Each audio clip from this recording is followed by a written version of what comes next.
예수께서 무리가 자기를 애워싸는 것을 보시고 건너편으로 가기를 명하시니라. 한 서기관이 나와 예수께 아뢰되 선생님이여 어디로 가시든지 저는 따르리이다. 예수께서 이르시되 여우도 굴이 있고 공중의 새도 거처가 있으되 인자는 머리 둘 곳이 없다 하시더라. 제자 중에 또 한 사람이 이르되 주여 내가 먼저 가서 내 아버지를 장사하게 허락하옵소서. 예수께서 이르시되 죽은 자들이 그들의 죽은 자들을 장사하게 하고 너는 나를 따르라 하시니라. 아멘. 할렐루야. 오늘 본문 마태복음 8장 18절로 22절 말씀을 중심으로 해서 너는 나를 따르라 라고 하는 제목으로 같이 말씀을 나누기를 원합니다. 오늘 본문에서 이 한 서기관이 예수께서 어디로 가시든지 따르겠다 이렇게 예수님에게 말하자 예수님은 인자는 머리 둘 곳도 없도다 라고 말씀하시면서 또한 부친을 장사하고 나서 따르고자 하는 제자에게는 죽은 자들이 죽은 자들로 장사하게 하고 너는 나를 따르라 이렇게 말씀하시는 것이 오늘 본문의 내용입니다. 국어 사전에 보면은 이 제자라는 단어가 이렇게 규정이 되어 있는데요. 제자는 스승으로부터 가르침을 받거나 혹은 받은 사람 혹은 가르침을 받아서 그의 뒤를 따르는 사람 이렇게 제자를 정의하고 있습니다.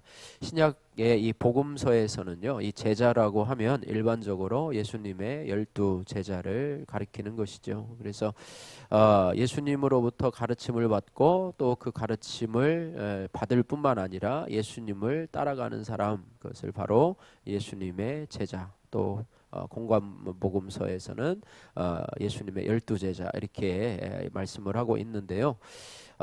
이제 마태복음 28장 20절 말씀에 보니까 예수님이 이제 승천하시기 전에 마지막 12 제자들에게 분부하시는 그 지상 명령이 있는데요.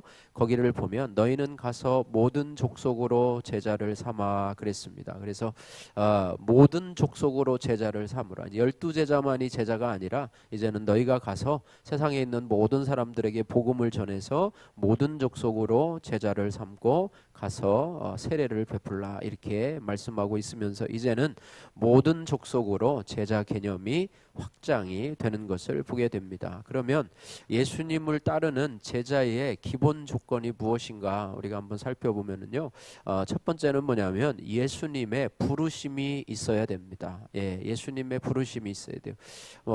예수님의 제자뿐 아니라 예수 믿는 저와 여러분들도 마찬가지죠. 예수님의 부르심, 내가 주님 앞에 나가는 것이 아니라요. 주님께서 우리를 부르신 것이에요. 그래서 이 부르심의 기준은 나에게 있는 것이 아니고 오직 주님께 있어야 된다고 하는 것이죠. 그래서 우리를 부르심은 오직 주님께 있는데 그것은 바로 주님의 긍휼과 은혜와 사랑이 바로 우리를 부르신 기준이라고 하는 것입니다. 이것을 바로 소명이라고 이렇게 말씀을 하지요. 그래서 소명은 철저하게 하나님 편에서 이루어지기 때문에 하나님의 주권적인 섭리와 선택임을 말해주고 있습니다. 신명기 7장 6절 7절 말씀에 보면 이스라엘을 부르시는 그런 내용이 기록이 되어 있는데요. 여기 보면 하나님이 어떻게 부르시는가 이것을 우리에게 보여주는데요.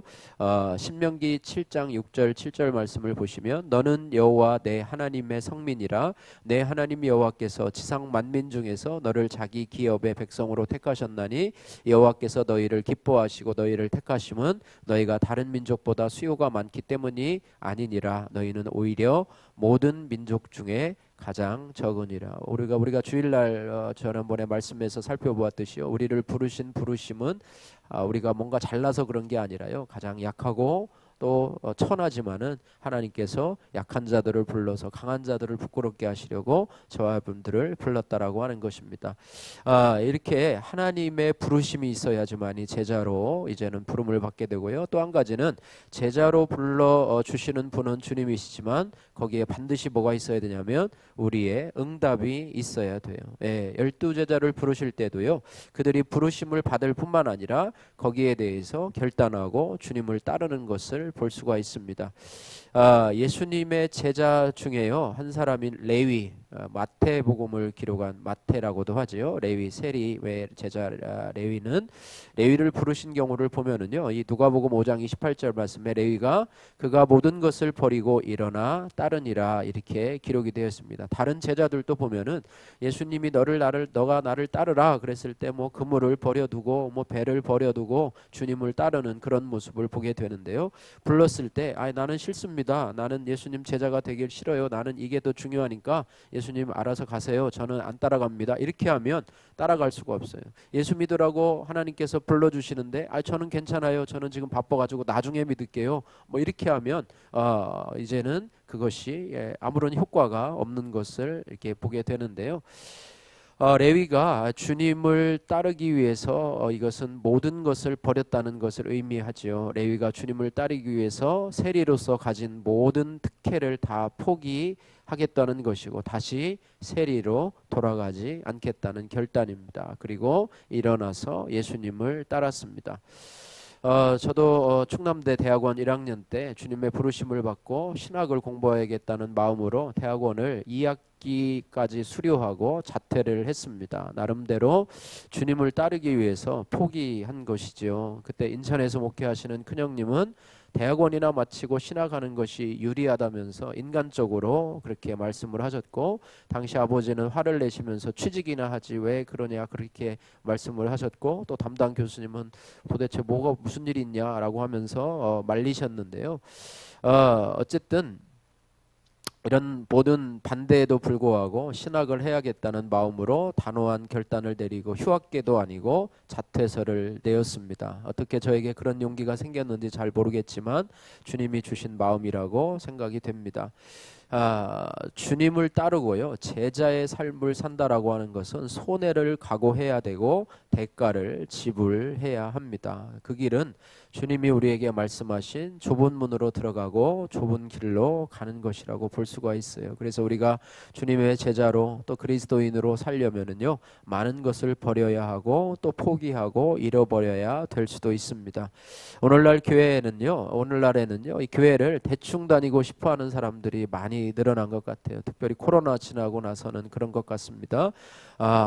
교회에서 좀 뭐 직분을 좀 맡아주세요. 좀 일 좀 맡아주세요. 그러면 저 조용히 다닐 테니까 귀찮게 하지 말라면서 교회에서 그저 예배드리는 한 사람으로 청중으로 남기를 원합니다. 그래서 어쩌면 오늘날 우리는요 나는 제자인가 나는 청중의 한 사람인가 라고 하는 이 질문에 정직하게 내가 대답을 해야 될 것입니다. 그러나 우리가 더 알아야 될 것은 뭐냐면 내가 온전한 그리스도의 제자가 되기로 헌신하고 그렇게 살아간다면 내가 그분을 위해서 포기하고 잃어버린 것보다 훨씬 더 많은 것을 얻게 될 것이라고 하는 사실이에요. 마태복음 13장 43절에 보면은 감추인 보화의 비유가 나오는데요. 그 말씀을 보면 천국은 마치 밭에 감추인 보화와 같으니 사람이 이를 발견한 후 숨겨두고 기뻐하며 돌아가서 자기의 소유를 다 팔아서 그 밭을 사느니라 그랬습니다. 감추인 보화 비유에서요 천국이라고 하는 것은 뭐냐면 마치 밭에 감추인 보물과 같아서 어떤 사람이 밭에서 보물을 발견했는데 집에 가서 있는 소유를 다 팔아가지고 그 주인에게 가서 내가 이 밭을 사겠습니다 라고 해가지고 그 밭주인을 설득해서 그 밭을 사는데 그는 그 밭만 사는 것이 아니라 그 밭에 감추인 뭐까지 사는 거예요? 보물까지도 같이 사는 거기 때문에 결코 손해가 아니라고 하는 것입니다. 천국은요 밭에 감추인 보화와 같아서 모든 사람들의 눈에 보이질 않아요. 그래서 천국을 발견하거나 소유한 사람들이 많이 있지 않습니다. 그러나 예수님의 제자들은 천국의 비밀을 알았어요. 천국의 비밀을 아는 것이 그들에게 허락되었기 때문입니다. 제자들은 땅속의 보화와 같은 천국을 발견했어요. 그래서 그들은 하나님의 나라를 소유할 수 있었고 또 예수님을 따를 수가 있었습니다. 여기에 감추인 보화가 뭐냐? 바로 예수 그리스도이시고 동시에 천국을 가리킵니다. 공생애를 시작하시면서 예수님께서 처음 선포하신 메시지가 있는데요. 지난번에 여러 번 얘기했지만 회개하라 천국이 가까웠느니라. 세례 요한도 첫 사역을 시작하면서 회개하라 천국이 가까웠느니라 이 말을 동시에 했는데요. 죄를 회개하고 예수님을 영접하면 천국이 임한다는 것입니다. 그리고 예수님을 영접하고 천국을 발견한 사람에게는 나타나는 특징이 있는데 그것은 바로 기쁨이 넘친다는 거예요. 예수 믿는 사람은요, 다른 말로 얘기해서 감추인 보화를 발견한 사람이라고 볼 수가 있습니다. 할렐루야. 천국의 주인이신 예수님이 보배이시고요. 그분이 주인이신 천국은 정말로 엄청난 보화가 가득한 곳입니다. 그러므로 천국 보화를 예수님 안에서 발견하고 주님의 부르심을 받은 자들은 온전히 그리스도를 따르게 된다라는 거예요. 반대로 왜 사람들이 예수님을 따르지 못하는가? 그것은 예수님을 모르거나 그 예수님 안에 있는 천국의 비밀과 천국의 보화를 발견하지 못하고 깨닫지 못했기 때문이라고 하는 거예요. 여러분, 12제자 중에서 그 한 사람이니 가룟 유다 여러분 아시잖아요. 재정을 맡아서 형식적으로는 예수님의 제자로서 잘 활동을 했다가 마지막에 예수님을 30냥에 팔아버리고 넘겨버리고 스스로 자결을 한 이 가룟 유다를 보면서 참 예수님의 제자로 불렀지만은 오히려 은 30냥이라고 하는 가치에 예수님을 팔아버린, 천국을 팔아버린, 자신의 영혼을 팔아버린 참으로 어리석은 사람. 그죠? 사도행전에는 차라리 태어나지 않았으면 좋았을 사람으로 묘사할 만큼 이 세상에서 가장 불쌍한 사람이 바로 이 가룟 유다와 같은 그런 사람이라고 볼 수가 있습니다. 예수님 당시에도요, 예수님이 늘 비판하시고 또 책망하셨던 종교 지도자들인 바리새인과 서기관들이 예수님을 거부합니다. 복음을 거부합니다. 그것은 천국의 보화를 발견하지 못했기 때문이라고 하는 거예요. 그러나 세리와 창녀는 천국의 주인 되신 예수님을 알아보고 영접하고 그 천국의 보화를 발견하게 되었다고 하는 거예요. 오늘 본문 19절 20절 말씀에서 예수님이 서기관에게 이렇게 말해요. 서기관이고 와서 그러잖아요. 내가 예수님이 따르는 곳은 내가 어디든지 따라가겠습니다 라고 얘기를 하자 예수님께서 말씀하십니다. 여우도 굴이 있고 공중의 새도 거쳐가 있을 때 따라해보세요. 인자는 머리 둘 곳이 없도다. 여우도 자기가 잘 굴이 있고 공중의 새도 거처가 있는데 인자는 머리 둘 곳도 없도다 이렇게 말씀하십니다. 이 말의 의미는 뭐냐면 나는 거처할 곳조차 없는 처지인데 네가 나를 따르겠느냐라고 다시 한번 반문하시는 것입니다. 주님을 따르겠다고 하는 것은요, 한번 그냥 기도원 가서 은혜 받고 그냥 마음에 한번 감동으로는 되지 않습니다. 그것은 쉽게 사라질 수 있기 때문이에요. 이것은 자신의 내면에 평생 내가 주님을 따르겠다라고 하는 확고한 결단이 있어야 돼요. 예수님이 천국의 보화임을 깨닫고 내가 그분을 평생토록 따라가겠습니다. 그분의 가치를 내가 깨닫고 내가 그분을 따라가면 천국의 보화를 얻고 영생을 얻고 생명을 얻는다는 것을 확실히 알고 내가 다른 어떤 희생에도 불구하고 따라가겠다고 결심하는 것이죠. 그래야지만이 나중에 흔들리지가 않습니다. 그래야 나중에 후회하고 세상으로 돌아가지 않습니다. 디모데후서 4장 10절 말씀에는 대만은 세상을 사랑하여 떠났고 이렇게 기록이 되어 있습니다. 참 슬픈 기록인데요. 사도 바울과 함께 초기에 동역했던 사람들 중에는 세상을 사랑하여서 떠난 사람들도 있습니다. 사도 바울이 결박당해 있을 때만 해도요, 이 대만은 누가와 함께 사역하면서 성도들에게 안부를 전했던 그런 사람이었어요. 그러나 훗날에 대만은요, 이 바울을 떠나고 데살로니가로 가버렸어요. 대마 외에도 그레스게는 갈라디아로 가버렸고요. 디도는 달마디아로 가서 예수님을 떠나고 그의 스승인 바울을 떠나버렸다. 믿음을 다시 떠난 것이죠. 요즘도 교회를 다니다가 뭐 이단으로 빠지거나 아니면은 난 교회 안 다닌다고 하면서 세상으로 떠나버린 사람들이 있는데 참으로 불쌍한 사람이라고 생각이 됩니다. 바울의 동역자가 데마가 바울을 떠난 이유는요, 세상을 사랑했고 돈을 사랑했기 때문이죠. 아브라함과 함께했던 롯도요, 세상을 사랑해서 소돔성을 택해서 떠났고요. 선지자 엘리사의 종 게하시도 세상의 탐욕을 따라서 타락의 길로 갔습니다.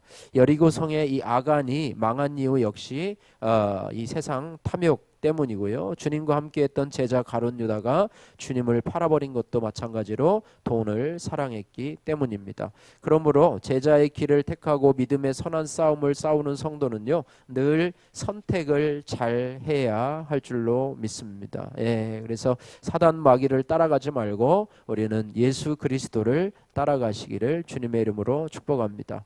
세상을 사랑하여 세상으로 간 데마와 같은 사람을 따르지 말고요, 복음을 따라간 바울을 따라가시기를 주님의 이름으로 축복합니다.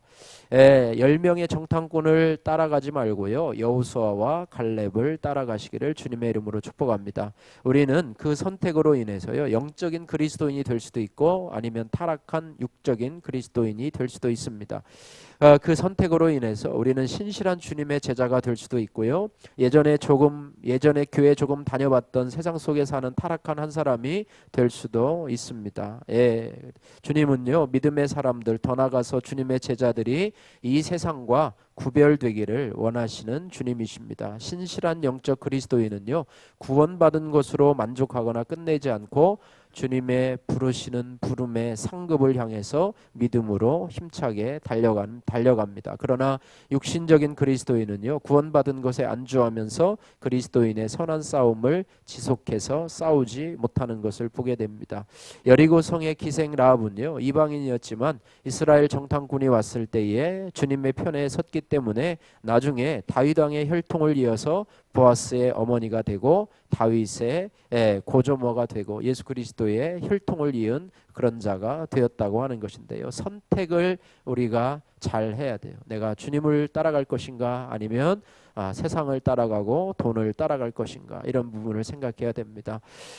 오늘 본문 22절 말씀에요, 예수님은 부친의 장례를 치른 후에 주님을 따르겠다고 하는 한 제자에게 오늘 본문 22절에 이렇게 말씀합니다. 죽은 자들이 그들의 죽은 자들을 장사하게 하고 너는 나를 따르라, 이렇게 말씀하고 있습니다.